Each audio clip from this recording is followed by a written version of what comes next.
Olá, sejam muito bem-vindos ao Raras Podcast. Esse é mais um episódio para a gente falar sobre doenças raras, doenças difíceis de diagnóstico. Estamos aqui com a doutora Mariana Soares, alergologista, imunologista, parceira da Scientific Care, e a gente vai tratar um pouquinho das doenças, das imunodeficiências primárias. A gente vai saber um pouquinho com a doutora sobre diagnóstico, sobre o que são essas doenças, né? Como elas acometem os pacientes. Doutora, seja muito bem-vinda. Obrigado por participar desse episódio do Raras Podcast. A gente está aqui para falar um pouco sobre conscientização de doenças raras, mas também explicar o que são as imunodeficiências primárias. Agradeço muito o convite, fico muito feliz de poder falar desse tema tão importante. A gente precisa mesmo que as pessoas conheçam não só os médicos, os outros colegas que não são os especialistas, mas também a população em geral. Então, agradeço pelo convite. Doutora, vamos partir do princípio. O que são as imunodeficiências primárias? Bom, vamos lá, de uma maneira bem simples, porque são doenças muito complexas, mas as imunodeficiências primárias são um grupo de mais de 400 doenças, a gente já fala de mais de 450 doenças genéticas raras que acometem o sistema imunológico e que, por acometerem o sistema imunológico, tornam o indivíduo que tem essa doença mais suscetível e propenso a infecções graves, persistentes, e também a outras alterações, outras doenças que podem estar associadas pelo comprometimento do sistema imunológico, que são doenças autoimunes e até doenças neoplásicas, câncer. Então, esses indivíduos também têm um risco aumentado dessas outras doenças. Entendi. E dentro dessas mais de 450 doenças, todas elas são raras e de difícil diagnóstico? A maior parte delas é de difícil diagnóstico porque a gente perde alguns sinais delas, né? Elas não são tão difundidas assim. Quando a gente pensa numa doença isolada, uma dessas 450 doenças, a gente fala de uma doença rara, né? Não, depende de qual a gente está citando. Mas quando a gente fala de um grupo, a gente fala de uma incidência crescente. A gente falava há algum tempo de 1 para 10 mil indivíduos, e hoje em dia já se chega num número de 1 para 2 mil, fica entre isso, mas a gente vê que é crescente. Então a gente não sabe se é a raridade, claro que elas são raras por si só, mas a gente não sabe se essa incidência tão baixa no passado era porque tinha menos ou porque era só subdiagnosticado. Então a gente percebe que isso vem evoluindo e por isso talvez esse número cresceu. Entendi. Eu acredito também que por ser subdiagnosticada, a melhoria do diagnóstico para a detecção dessas doenças melhorou. Sim, sim. Entendi. E IDPS? IDPs. Isso, IDPs ou erros inatos da imunidade também, que é um nome que a gente tem usado atualmente. Entendi. E a incidência, acho que não sabemos a incidência, né? Mais exato. Não, com relação a isso não. É mais geral. E esse dado que eu trouxe também, não é um dado de Brasil, é um dado internacional. Ah, internacional. Entendi. Tá, vamos falar um pouquinho de sinais e sintomas e quando suspeitar desse tipo de doença. Tá. Eu vou só puxar um pouquinho para a gente falar a diferença entre elas e as imunodeficiências secundárias.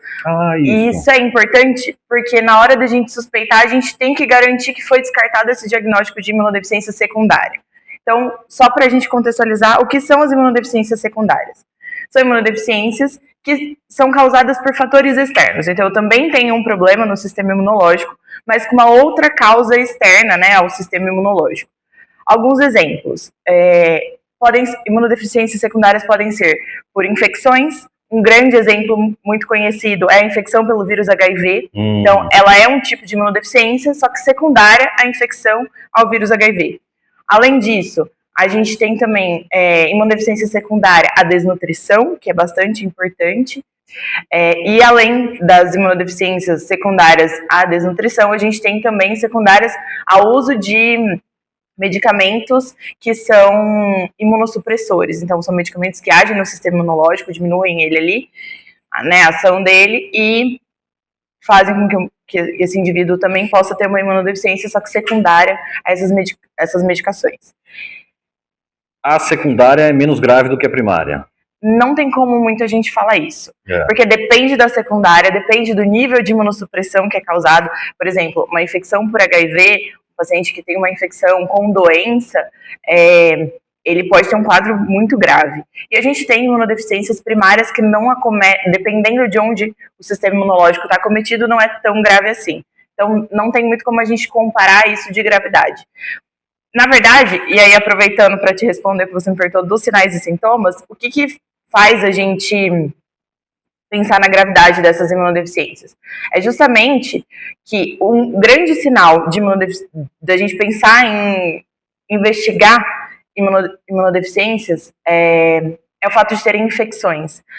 E aí a gravidade dessas doenças, claro que em algumas alterações é muito a chance de infecção mais grave, muito precoce, de difícil tratamento e tudo mais, maior, mas via de regra a gente vai pensar que são pacientes que têm maior suscetibilidade a infecções. Então eu sempre tenho que ter um alerta, ter uma atenção para pessoas que estão tendo infecções graves, não muito típicas, muito recorrentes, num período curto de tempo.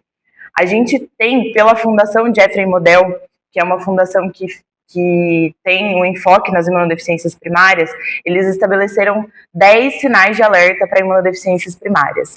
Tem 10 sinais de alerta para adultos e 10 sinais de alerta para crianças. Mas, não citando cada um aqui, porque eu acho que também não sei se caberia, sim. Mas via de regra a gente vai pensar pneumonias graves, num curto período de tempo, recorrente, no indivíduo que, em teoria, não tem nenhuma outra justificativa para ter aquilo, infecções de ouvido, nas crianças, dificuldade de desenvolvimento, de ganho de peso. Outra coisa que é muito importante, pessoas que têm familiares com diagnóstico estabelecido de imunodeficiências primárias e que têm alguma outra alteração também precisam pensar em investigar. Quando a gente fala desses sinais de alerta, que são de fácil acesso para quem quiser procurar, a gente fala de 2 ou mais para pensar que realmente um alerta, uma luz vermelha ali, que eu preciso investigar esse paciente para tentar entender o que pode estar acontecendo naquele contexto. Entendi. Eu ia te perguntar assim, as secundárias, elas são induzidas? Exato, como se elas fossem induzidas. Sim, por algum tipo, imunossupressores e tal, HIV. Exato. E as primárias, fundo genético? São genéticas, são doenças genéticas. E elas acometem mais crianças? Quando que inicia? Quando você tem maior incidência desse diagnóstico a partir da infância? Tá. Na primeira infância a gente tem algumas, principalmente as mais graves, né? Tem algumas crianças que já nascem e aí a gente tem alguns sinais. Os pediatras têm uma importância muito grande na hora de pensar nisso. E aí a gente, aproveitando esse gancho, o Brasil está começando a ter o teste do pezinho estendido. Eu ia perguntar isso também. O teste do pezinho estendido, o teste do pezinho ele diagnosticava algumas doenças e ele é difundido amplamente no país. Mas a gente tem o teste do pezinho estendido que ele tem ele consegue investigar algumas imunodeficiências, entre elas as SCIDs, que a gente fala, que são as imunodeficiências combinadas graves, que ajudam muito, porque são muito graves, e aí essas crianças elas precisam ser precocemente diagnosticadas para que possam ser precocemente tratadas, e aí sim ter uma chance boa de sobrevida, de vida com qualidade, porque no passado muitas delas morriam ali na primeira infância mesmo, por falta de diagnóstico, por consequência de infecções e tudo mais. Existem alguns outros tratamentos hoje para algumas dessas doenças, terapia gênica ou infusões ou medula óssea? Parece que eu vi alguma coisa nesse sentido. Sim, existe. E aí, assim, o tratamento vai ser específico para o tipo de imunodeficiência. Então, nosso sistema imunológico ele é extremamente amplo. Quando a gente pensa, quando a gente fala de imunidade, parece que é uma coisa muito simples. É como se fosse um botãozinho ali, hoje minha imunidade está fraca, hoje ela não está fraca. Mas ele é muito amplo. Então, a depender de onde ele foi acometido, a gente vai ter o tratamento direcionado para isso. Pensando nisso, nós temos como opções de tratamento infusão de imunoglobulinas, né, que são os anticorpos que a gente conhece aí, infusão de imunoglobulinas, antibiótico terapia profilática, então eu vou fazer antibiótico para esse paciente, mesmo que ele não esteja com nenhuma infecção, para tentar evitar que ele tenha contaminação. A gente tem algumas indicações de transplante de medula óssea, sim, e a terapia gênica, que aí é uma novidade que a gente tem para poucas doenças, mas que é uma área da medicina que tem evoluído muito nos últimos tempos e que nos traz muita esperança, principalmente no no caso das doenças mais graves. Sem dúvida nenhuma. A gente está na espera aqui por causa da Júlia. A Gi tem cistenose nefropática. E ela está com 15 anos e hoje ela faz o uso do Procísio, que controla, ela é falha lisossomal, né? Então tem aquele acúmulo no lisossomo. E aí ela já toma o Procísio faz 15 anos, a gente conseguiu detectar rapidamente a doença, rapidamente assim, né? Em cima do que é o sugerido aí, o ideal. E aí hoje a Novartis comprou a terapia gênica que foi feita nos Estados Unidos pela Universidade da Califórnia. Então a gente está aí nessa batalha aí para ver se a gente consegue. Isso deixa a gente muito animado. Muito animado. Muito animado, muito feliz, assim. Porque foram 6 pacientes nos Estados Unidos já curados da cistenose isso, porque daí a gente não está falando só de controle de doença. Não. A gente começa a sonhar com realmente cura, né? Doutora, vamos falar agora de diagnóstico e exames disponíveis. O que a gente tem, qual é a estrutura hoje para esse tipo de paciente, para esse tipo de doença? Legal. Bom, primeira coisa, eu já dei um spoiler antes, que foi o teste do pezinho estendido, né? Que é algo que a gente espera que chegue aí para o Brasil todo, para que a gente consiga fazer esse primeiro rastreio dessas doenças. Mas os exames disponíveis, né, que a gente tem no SUS são restritos, então o acesso pode ser um pouquinho difícil. Os exames a serem solicitados, eles vão depender da manifestação de sintomas e tudo mais. Em alguns casos, os exames são bem caros, principalmente quando a gente está falando de testes genéticos, que não são testes que a gente consiga facilmente acesso pelo SUS. Sim, são caros. E que, né, acesso particular é caro também, os convênios não cobrem, então os pacientes geralmente eles precisam pagar pelo exame, e isso é uma barreira, assim, que a gente vê como uma grande dificuldade. Demais, existem exames que a gente precisa fazer inicialmente, a depender do quadro, mas um hemograma, imunoglobulinas, esse tipo de exame que tem fácil acesso pelo SUS, que qualquer médico pode solicitar, e que, pelo menos quando você tem acesso aos sinais de alerta, poxa, eu estou diante de um paciente, né, e é isso mais para os meus colegas médicos, estou diante de um paciente que eu suspeito que possa ter uma imunodeficiência. Como que eu começo?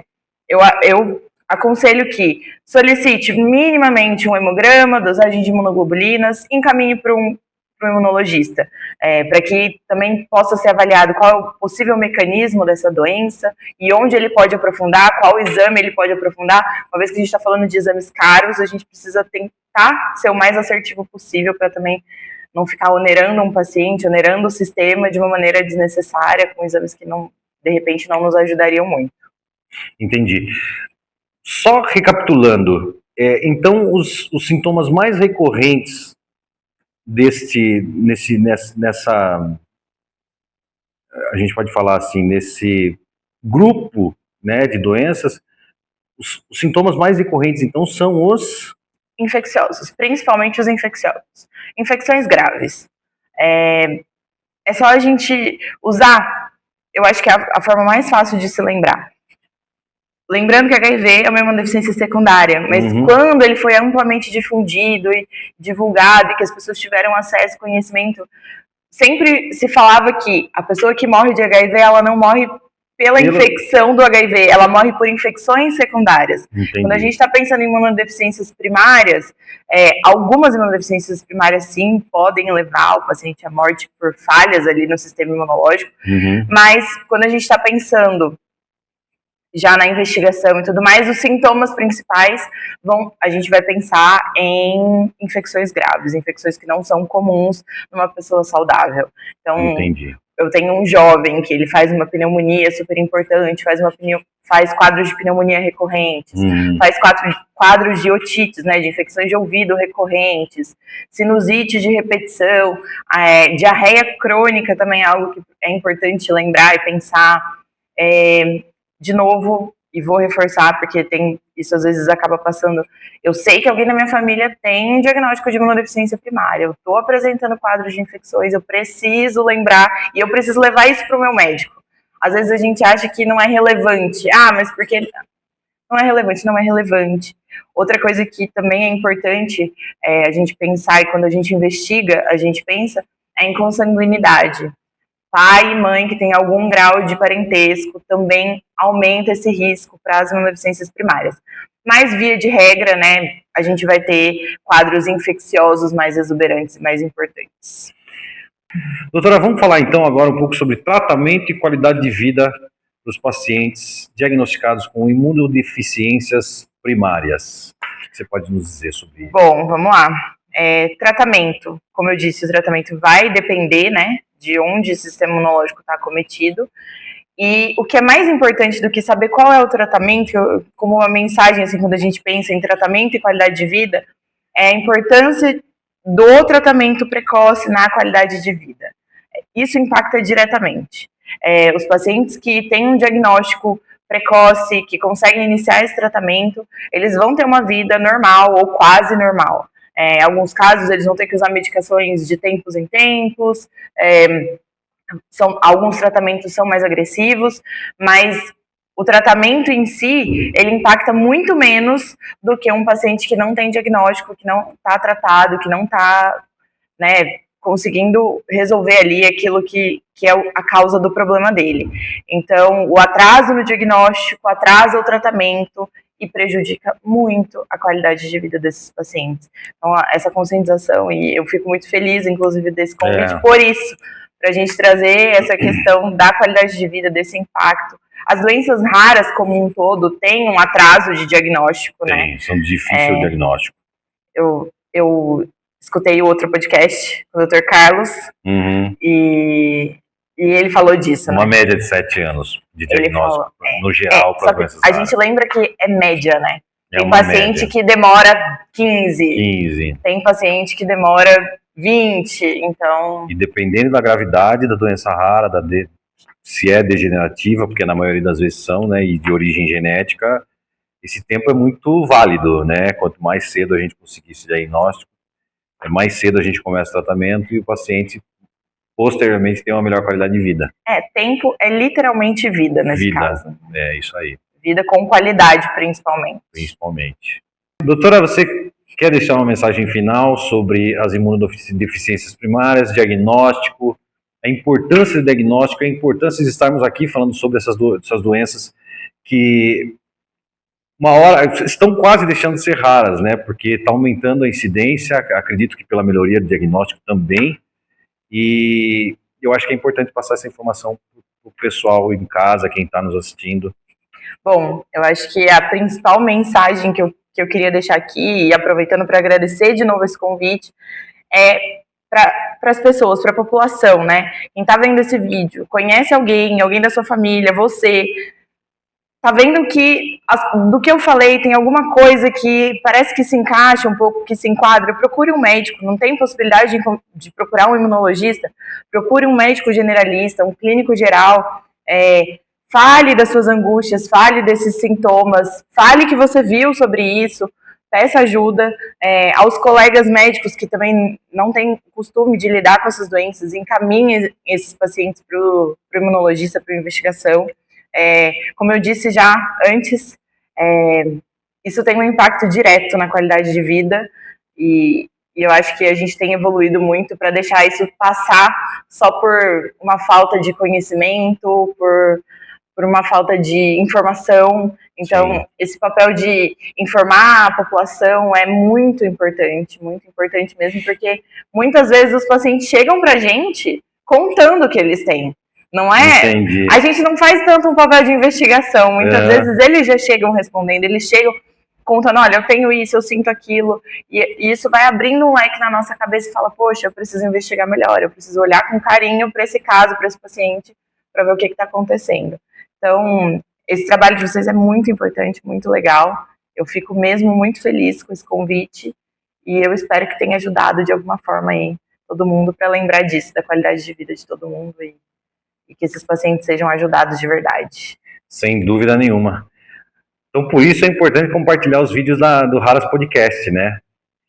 Para chegar em mais pessoas e para que as doenças sejam divulgadas e estejam não na ponta da língua, mas no conhecimento da grande maioria do público que nos assiste. E agradeço muito, doutora, pela participação, pela presença. Obrigado por ter vindo. É super válido esse bate-papo. Nos sigam nas redes sociais, compartilhem nossos vídeos e nos aguardem para novos episódios do Raras Podcast. Muito obrigado. Obrigado, Muito doutora. obrigada.